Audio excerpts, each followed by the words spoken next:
नमस्कार दोस्तों, मैं शिवशंकर और आज का जो वीडियो है वो गुजरात के कच्छ से है। ये मैंने कोशिश की है एक शॉर्ट डॉक्यूमेंट्री टाइप का वीडियो बनाएं ताकि आपको यहाँ के बारे में अच्छे से जानकारी हो। आप ये देख रहे हैं, ये गुजरात में पहले पानी को सप्लाई करने के लिए ये इंस्ट्रूमेंट बनाए जाते थे। यहाँ पे बहुत सारी चीज़ें हैं जो मैं आपको दिखाऊंगा। साथ में मैं आपको यहाँ के बारे में, जो आपको ये दिख रहा है फार्म, ये चीकू का पेड़ है जो आप देख रहे हैं, और इस फार्म के बारे में पूरी जानकारी देने की कोशिश करूंगा।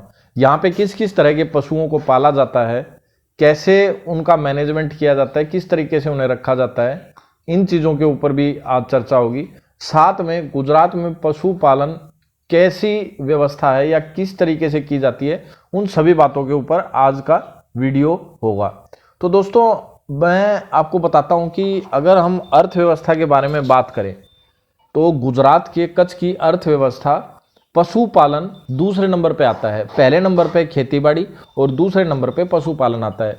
पशुपालन में मित्रों यहाँ पर आपको गाय, घोड़े, गधे, खच्चर और साथ में बकरियाँ भी पाली जाती हैं।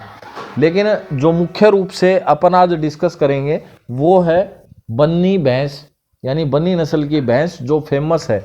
बन्नी नस्ल की भैंस की कुछ विशेषताएं भी मैं आपको बताऊंगा, और साथ में कांकरेज गायें भी यहाँ की फेमस नस्ल है। यहाँ पे इन चरवायों का ये खाने का और रहने का प्रबंध है। आप ये देख सकते हैं, ये आते हैं यहाँ पे इकट्ठे होते हैं।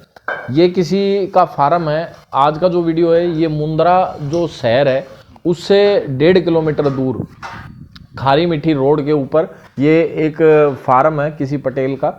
तो उस फार्म के ऊपर हम आए हुए हैं और ये वीडियो यहाँ पे हम बना रहे हैं। तो इस वीडियो में हमारी कोशिश ये है कि हम इस फार्म के बारे में आपको दिखाएं कि किस तरीके से यहाँ पे खाना पीना और इनका रहने का प्रबंध किया जाता है। आप देख सकते हैं ये पीने वीने के लिए और इस फार्म पे काम करने के लिए ये छप्पर बना रखा है। इस छप्पर के अंदर कुछ सामान भी रखा हुआ है यहाँ पे, और ये खेत में रखवाली करने के लिए किया जाता है। अभी फसल काट ली गई है तो जो घास बचा हुआ है उसको चरने के लिए सभी चरवायों को आमंत्रित किया गया है कि भाई आप आओ और यहाँ पे अपनी गायों को और भैंसों को चराओ ताकि हमारे खेत को खाद मिल सके और आपके पशुओं को चारा मिल सके।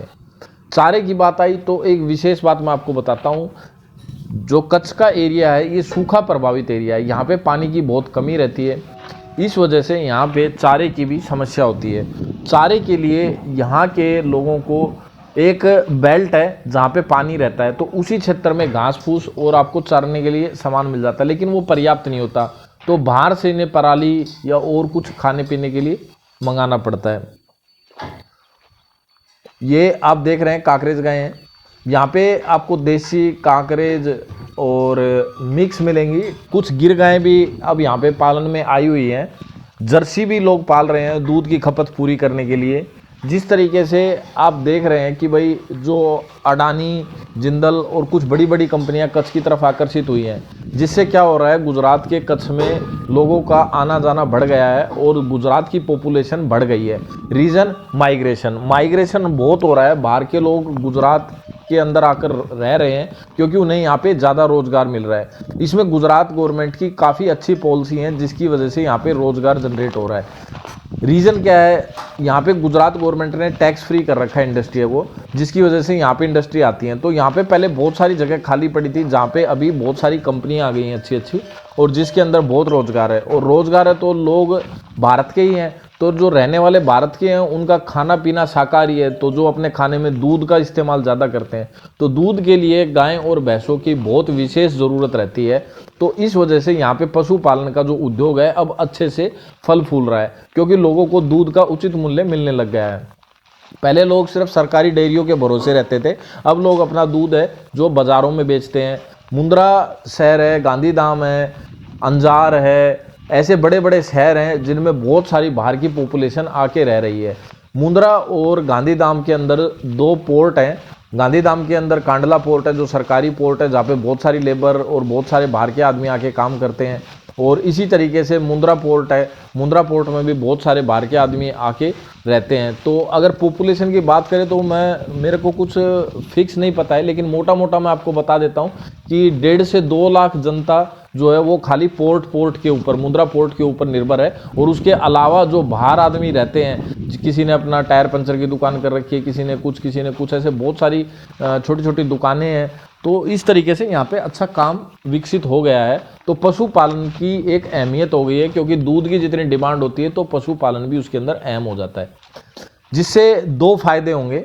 एक फायदा क्या होगा, पशु जो है पहले आवारा बहुत घूमते थे, अभी उनकी ज़रूरत पड़ रही है लोगों को कि भाई दूध बिक रहा है, तो लोग उनको पाल रहे हैं अच्छे से और अपने पशुओं को अच्छे से केयर कर रहे हैं और उनको खिला पिला रहे हैं और उनसे दूध लेकर बेच रहे हैं। गुजरात गवर्नमेंट ने भी परेशान होकर के एक बिल बनाया था, जो अभी 2022 में ही बनाया हुआ था आपका।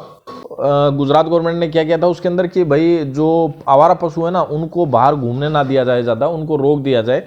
तो एक बिल बनाया था जिस बिल का नाम था Gujarat cattle control in urban area bill. इस बिल के तहत क्या था कि भाई अगर आपके पास, आपको एक लाइसेंस देगी गुजरात विधानसभा, गुजरात गवर्नमेंट आपको एक लाइसेंस देगी, जिस लाइसेंस में ये होगा कि भाई आपके पास कितने पशु आप पाल सकते हो, कितने पशु पालने की आपकी खपत है, मतलब आपके पास जो इंस्ट्रूमेंट है या जगह है, उस जगह के हिसाब से आप कितने पशु पाल सकते हो। तो गुजरात गवर्नमेंट ने उसका कुछ क्राइटेरिया फिक्स किया होगा। उस बिल का नाम तो मैंने आपको बता दिया है, Gujarat cattle control in urban area. लेकिन मुझे इसके बारे में इतना पता है कि भाई गुजरात गवर्नमेंट ने एक लाइसेंस इशू किया है, उस लाइसेंस के थ्रू ही आप पशुपालन कर सकोगे। इस लाइसेंस के पीछे जो गुजरात गवर्नमेंट का उद्देश्य था, वो मेन उद्देश्य क्या था कि भाई जो पशु है ना आवारा घूमते हैं, बहुत सारी गायें बहुत आवारा घूमती हैं, भैंसें आवारा घूमती हैं, या लोग अपना दूध निकालते हैं और उनको छोड़ देते हैं, वो चरने चली जाती हैं। तो चरती हैं जब तक ठीक है, नहीं तो वो रोड पे आके बैठती हैं। रोड पे आके बैठने का मेन कारण क्या है, वो गाड़ियाँ चलती रहती है तो हवा लगती रहती है, तो उन्हें मच्छर और मक्खी परेशान नहीं करते। वो तो ठीक है, मक्खी और मच्छर परेशान नहीं करते, लेकिन उसकी वजह से क्या होता है, आने जाने वालों को दिक्कत होती है और कई बार एक्सीडेंट भी हो जाते हैं, तो बहुत सारे आदमी मर भी जाते हैं। तो इस चीज़ से पीछा छुटवाने के लिए गुजरात गवर्नमेंट ये बिल लेके आई है। यहाँ पे कुछ गिर गायें हैं जो आप देख सकते हैं, काफ़ी अच्छी अच्छी गिर गायें हैं। तो यहाँ पे आपको हर तरह के पशु अभी मिल जाएंगे। पहले यहाँ पे फेमस जो थे कांकरेज गाय थी ज़्यादा, अभी भी कांकरेज गाय ज़्यादा और बनी नस्ल की भैंसें ही ज़्यादा हैं, क्योंकि यहाँ पे खाने पीने के लिए ज़्यादा कुछ होता नहीं है, और जो होता है वो इतना पर्याप्त नहीं कि पूरे साल उससे काम चला लें। कुछ एरिया तो ऐसा है, भुज से आगे का जो समुद्र के पास का एरिया है, बन्नी का जो मेन एरिया है, वहाँ पे क्या होता है कि जब आपका सूखा एरिया हो जाता है, मतलब ड्राई गर्मी शुरू हो जाती है, तब वो आपका इस एरिया में आना स्टार्ट कर देते हैं, भुज से और मुंद्रा साइड में। यहाँ पे रास्ते में काफ़ी एक छोटी मोटी कंपनियां हैं, जैसे वी कंक्रीट है और भी काफ़ी कंपनियां हैं। ये कंपनियों वाले दान पुण्य करते हैं बहुत ज़्यादा, तो वो क्या करते हैं, चारा दे देते हैं इनको।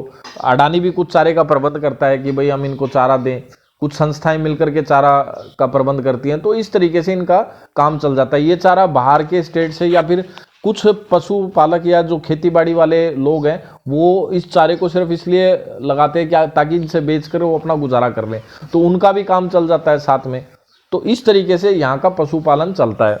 तो दोस्तों, मैं जो आपको बता रहा हूँ, मोटी मोटी कोशिश कर रहा हूँ कि कच्छ का एक ओवरव्यू आपको समझ में आ जाए कि यहाँ पे किस तरीके से पशुपालन किया जाता है। आप जो ये भैंसें देख रहे हैं ना, ये सारी बनी नस्ल की भैंसें हैं, और इन भैंसों की एक विशेष जो खास बात है वो मैं आपको बताऊंगा कि मैं यहाँ पे पिछले 1-1.5 साल से वीडियो बना रहा हूँ दोस्तों। उसमें एक विशेष बात क्या देखिए, अगर इन्हें खाने के लिए कुछ भी नहीं मिले, कुछ भी, तो ये बबूल आप देख रहे होगे, ये इनको खा के भी जिंदा रह जाती हैं। मतलब आदमी मर सकता है लेकिन ये भैंसें नहीं मरेंगी, और दूध देती रहेंगी उस सिचुएशन में भी, जो बिल्कुल सख्त गर्मियाँ होती हैं। अगर मैं इससे कंपेयर करूँ आपको, जैसे उत्तर भारत से कंपेयर करूँ, मान लो मैं हरियाणा से कंपेयर करता हूँ या पंजाब से कंपेयर करता हूँ, उनके ऊपर फैन चल रहे हैं, आदमी भले पंखे में ना सोए लेकिन भैंसों को पंखे में सुला रहे हैं, उनको तेल पानी लगा रहे हैं, नहला रहे हैं, समय पे सारा काम कर रहे हैं। लेकिन यहाँ पे इतना कुछ खास है नहीं, फिर भी ये अच्छा दूध दे रहे हैं। अगर इन भैंसों को उनके जितना ट्रीटमेंट मिले, वीआईपी ट्रीटमेंट मिले, तो शायद इनकी दूध देने की कैपेसिटी काफ़ी बढ़ जाए।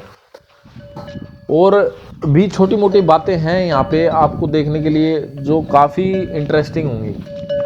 सरकारी संस्थाएं हैं कुछ, एक अहिंसा धाम नाम की संस्था है जो जितनी भी कांकरेज गायें हैं या गऊ और कोई भी गाय हैं, अगर उसको कोई भी बीमारी होती है तो उनकी खुद की एम्बुलेंस है, वो वहाँ पे जाती है, फ्री में उसको लेके आती है, उसका इलाज करती है और उसको छोड़ के आती है वापस उसकी जगह पे।